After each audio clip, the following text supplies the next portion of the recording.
el sufrimiento de un hombre bueno y justo.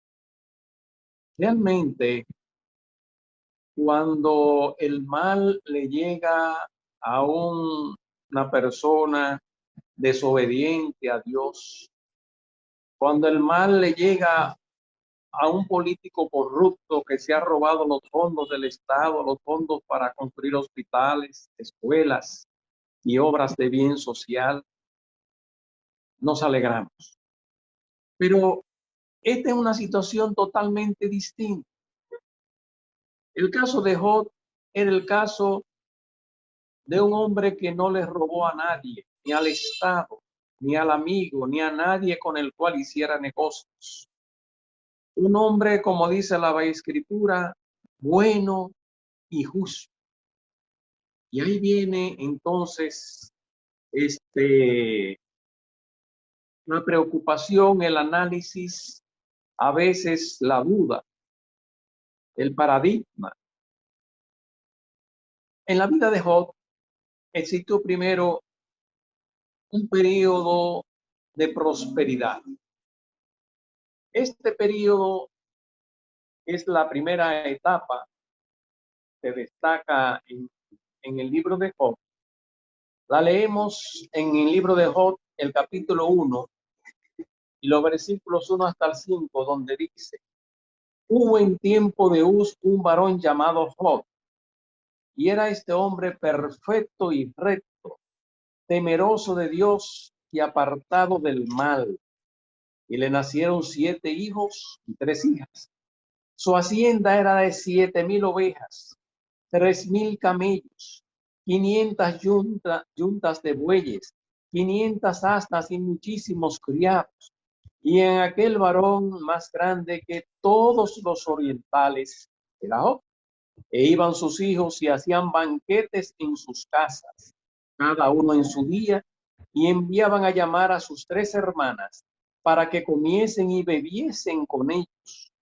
Y acontecía que, habiendo pasado en turno los días del convite, enviaba y los santificaba, y se levantaba de mañana y ofrecía holocaustos conforme al número de todos ellos, porque decía Job: quizá habrán pecado mis hijos y habrán blasfemado contra Dios en sus corazones.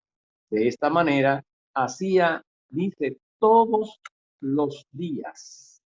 Es decir, que Job se alimentaba espiritualmente no solamente los sábados, era todos los días. Es un hombre pío, temeroso de Dios. Y nos preguntamos, lógicamente, ya que la historia de Job nosotros la extrapolamos y la traemos a nuestros días, y nosotros pensamos y tratamos de extraer las enseñanzas que puede dejarnos este sufrimiento de Job, de este hombre leal, este hombre justo delante de Dios. Y esa es las situaciones, o una de las muchas, en las cuales Satanás aprovecha para poner en nosotros la duda en cuanto al amor de Dios. Y nosotros pensamos, pero si nosotros, siendo humanos, sabemos proteger a nuestros hijos que sufren y sabemos resolver sus problemas, ¿por qué Dios, el dueño de la ciencia, del oro, de la naturaleza, con todo el poder del mundo, permite que hombres leales, hombres fieles, sufran de esta manera? Primero, queremos destacar que a Satanás le molestaba el bienestar de Dios, porque Dios fue bendecido. Dice que no había ningún otro oriental más rico que Job en ese entonces. Y eso le molestaba, porque a Satanás le molesta que los hijos de Dios prosperen. Vemos muchas veces que un hermano fiel pone un negocito y le da tanto trabajo progresar, devolviendo sus diezmos y sus ofrendas. Sin embargo, viene otro que pone un negocio de corrupción, de vender bebidas alcohólicas, de vender otra sustancia y le va tan bien y en tan breve tiempo. Esto es obra del diablo. Esto es obra del diablo. Precisamente para poner la duda en los hijos de Dios. Pero vemos que Satanás, al ver la prosperidad de Job y su lealtad, entonces Satanás quiso hacer que Job abandonara los caminos, que no fuera tan fiel, que no pagara sus diezmos, que no devolviera sus ofrendas, porque eran muchas. Pero Job no se dejó convencer de Satanás. Y como no se dejó convencer de Satanás, entonces, ¿qué hizo? Entonces le cayó detrás a sus hijos para dañarlos. ¿Qué dice la escritura como leyó el pastor? En el libro nos dice que los hijos de Job, cada uno en su día, decía, en sus días de fiestas, en sus cumpleaños y en otras fiestas que se organizaban, invitaban a sus hermanas, invitaban a sus amigos para comer y qué otra cosa, y beber. El bebero tú puedes estar seguro que no era agua, eran vino. Y puedes estar seguro, claro, existe vino sin alcohol, que no hace daño, no es perjudicial a nada. Pero, ¿y por qué ellos no invitaban a Job a esas fiestas? Algo había de malo en esas fiestas que no invitaban a su padre, al leal a Dios. ¿Por qué no lo invitaban a hacer un culto de adoración por, por las bendiciones que merecen? El problema está en que cuando los seres humanos no tienen ningún problema económico, nos olvidamos de levantar los altares a Jehová. Nos olvidamos de hacer fiestas a Jehová. Nos olvidamos de hacer ayunos. Nos olvidamos de ayudar al hermano menos bendecido. Nos olvidamos de traer nuestros diezmos y nuestras ofrendas para la predicación del evangelio. Entonces, lo que ocurre es que realmente, como Job entonces trata de subsanar la situación, dice que diariamente Job hacía sacrificios por cada uno de sus hijos, por si acaso en esas fiestas o en su proceder habían blasfemado contra Dios, habían pecado de una manera oculta o pública. Dios en su gran amor, perdonaba los pecados de los hijos de Dios. Pero la catástrofe que llegó a Job más tarde es que leemos entonces en el libro de Job, por allá en el capítulo 2, donde nos dice, a partir del 4,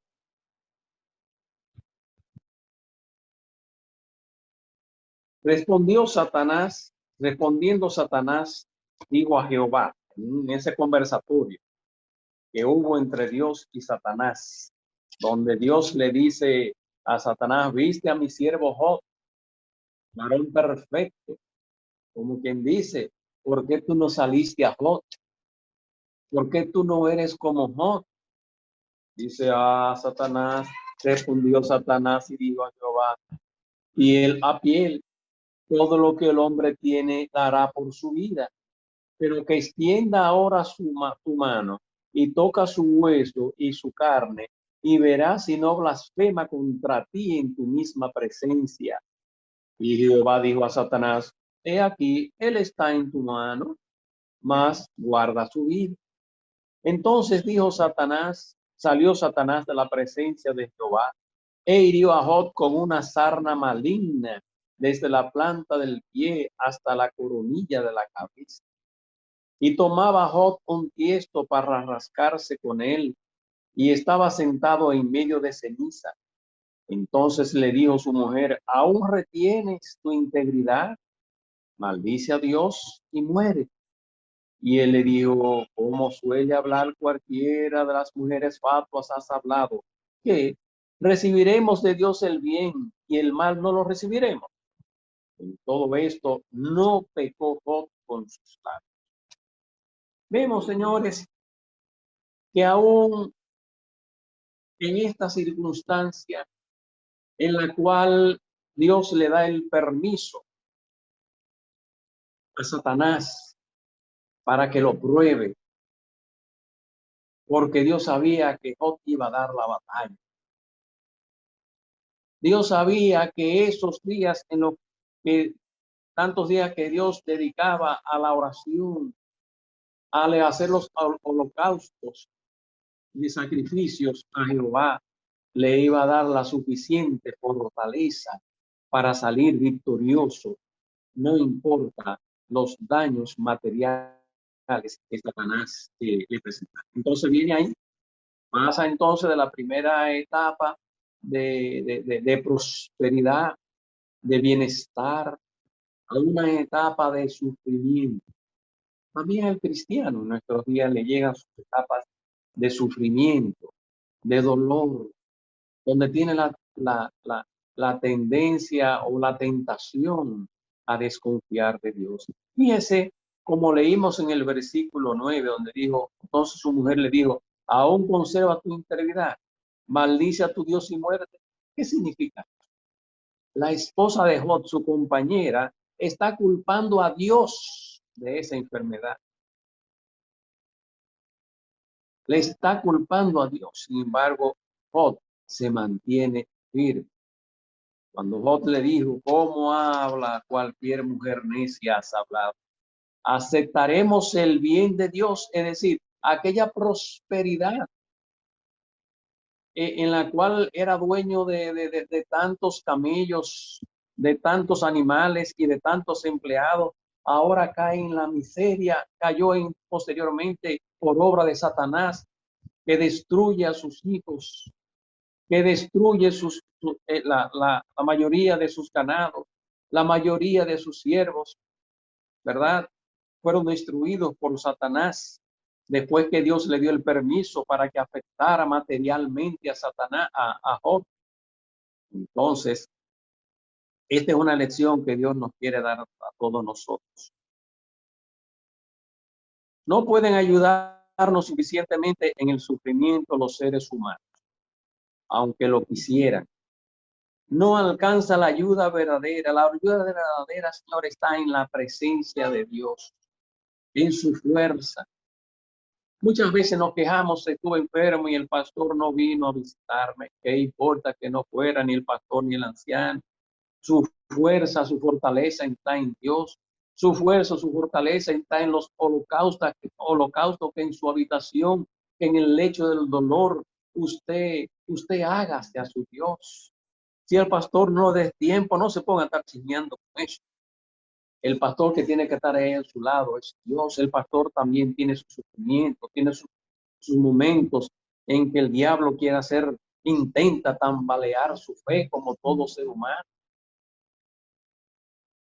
En la presencia de Dios está la fuerza, no en la presencia del pastor para que venga a ayudar, ni el anciano ni del diácono.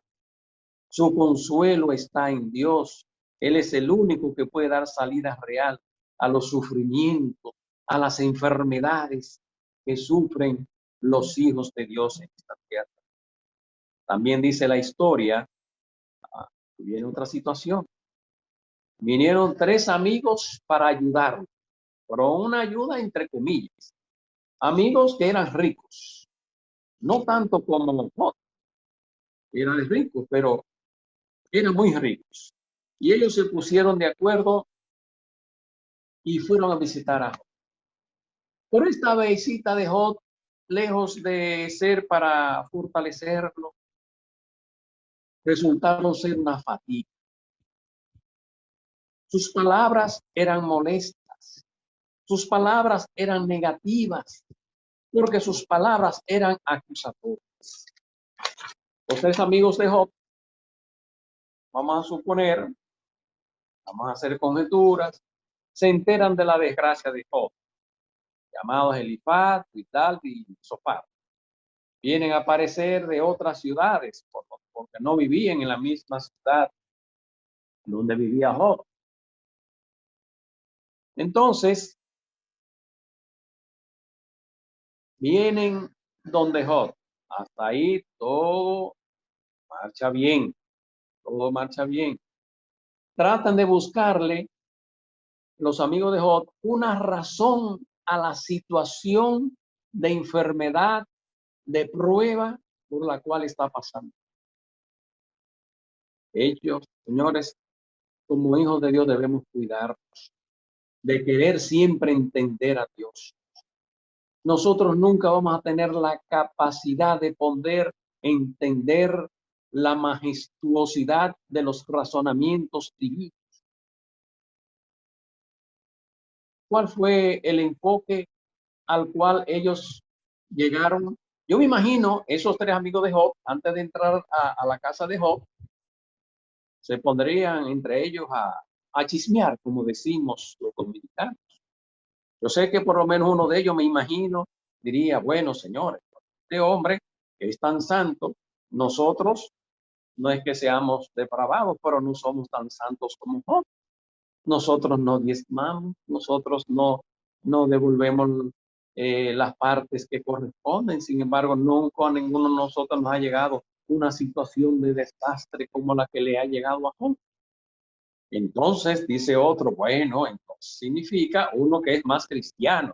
Este sí que cumplía con todos los mandamientos. Dice, pero si está ocurriendo eso con Job, es que porque Job tiene un pecado secreto.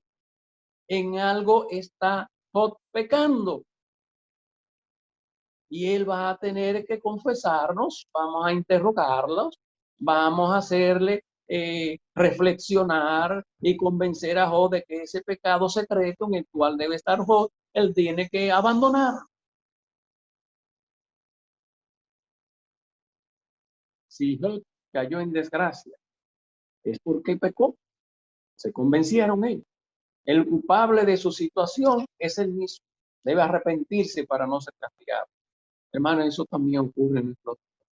Cuando un hermano fiel, misionero, entregado a la obra de Dios, cuando un pastor dedicado al ministerio cae con una enfermedad de la cual no se recupera, pensamos que está penando, está pagando el precio de algún pecado. Pero ese no era el caso de Job. Y no necesariamente tiene que ser el caso de algún hermano, de alguna hermana que tenga 5, 10 o 15 años postrado en una cama donde haya que hacerle de todo. No tiene que ser el caso de algún pecado de que esa persona haya estado acariciando en su vida personal. Esa es la situación que debemos nosotros en nuestros tiempos de evitar caer en esa trampa, en esa debilidad en la cual cayeron los tres grandes amigotes de Job, que más que bendición fue una reunión para acusación. Su actitud demuestra la motivación de sus visitantes. Ellos dijeron, vamos a consolar a Job, de boca. Pero, ¿y por qué ellos no dijeron, por ejemplo, ya que a Job se le murieron tantos animales, vamos a llevarle 100 unidades más de esos animales para ayudarlo a recuperar? No, ¿por qué? Porque ellos fueron a chismear. Ellos fueron a acusar, ¿verdad? Ellos no se dolieron de las pérdidas materiales de su amigo. De ser así, le hubieran llevado dinero para comprar o fabricar una casa, le hubieran llevado a un mercado, le hubieran comprado, le hubieran llevado sus medicinas. hierbas, las que se utilizaran en esos tiempos para curar ese tipo de dolencias. Sin embargo, fíjense lo que pasó, el contraste de esta situación con la parábola del buen samaritano. El buen samaritano, que no era el sacerdote, que no era el cristiano, sino una persona que ni siquiera conocemos qué tanto conocía de Dios. Tomó a esa persona, a ese enfermo que lo encontró muriendo en el camino, lo recogió, lo montó, lo llevó a un lugar y le dijo al hotel, vamos a decir, donde lo dejó, yo pagaré por él hasta que este hombre se recupere. Ellos no hicieron. Ellos, los amigos de Job, lo que querían era demostrar su superioridad espiritual, de que a pesar de que ellos no eran tan justos y buenos como lo era Job, ellos sí lo eran. En el libro de Salmos 121:1 nos dice, alzaré mis ojos a los montes, dijo David, ¿de dónde vendrá mi socorro? Y él mismo se responde, mi socorro viene de Jehová, que hizo los cielos, que hizo la tierra. Y en eso es cuando nos llegan situaciones de enfermedades catastróficas, desastrosas, que rompen la salud, que rompen el esquema familiar, que rompen la economía de una familia. Debemos recordar que nuestro socorro no viene de la iglesia, no tiene que venir de ningún hermano. Nuestro socorro viene de Jehová, que hizo los cielos y la tierra. Si Dios quiere utilizar a un hermano o una hermana de la iglesia, amén, aleluya. Pero si Él lo canaliza a través de otras personas, aunque sean ateos, sean lo que sea, bienvenido, eso provino de parte de Dios. Muchas veces la iglesia no da abasto para poder resolver todas las situaciones, porque también existen muchas limitaciones económicas y materiales. Realmente nosotros no podemos, no debemos luchar contra Dios. Les invito a irnos en el libro de Job, ahora el capítulo 41 y el versículo 1 al 10, donde dice, ¿sacarás tú al leviatán con anzuelo o con cuerda que le eches en su lengua? Pondrás tu soga en sus narices y horadarás con garfio su quijada. Multiplicará el ruego para contigo, te hablará él lisonjas, hará pacto contigo para que lo tomes por siervo perpetuo. Juzgará con él como un pájaro o lo atarán para tus niñas. Harán de él banquete los compañeros, lo repartirán entre los mercaderes. Cortarás tú con cuchillo tu piel o con corpón de pescaderos tu cabeza. Pon tu mano sobre él, te acordarás de la batalla y nunca más volverás. He aquí que la esperanza acerca de él será burlada, porque aún a su sola vista se desmayarán. Nadie hay tan osado que lo despierte. ¿Quién pues podrá estar delante de él? ¿Quién me ha dado a mí primero, para que yo restituya todo lo que hay debajo del cielo? Es mío, dice. En el libro de Job empieza un un diálogo entre Dios y Job para que su siervo entienda que no debe resistir la voluntad de Dios. Es decir, que no tenemos necesariamente que entender el por qué Dios permite las enfermedades en sus hijos fieles y leales. No es esa nuestra responsabilidad.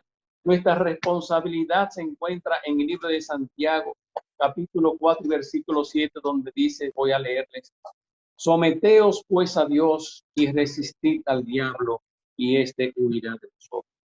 Si bien la Biblia nos enseña que debemos ser pacientes los unos con los otros, no debemos ser pacientes con él.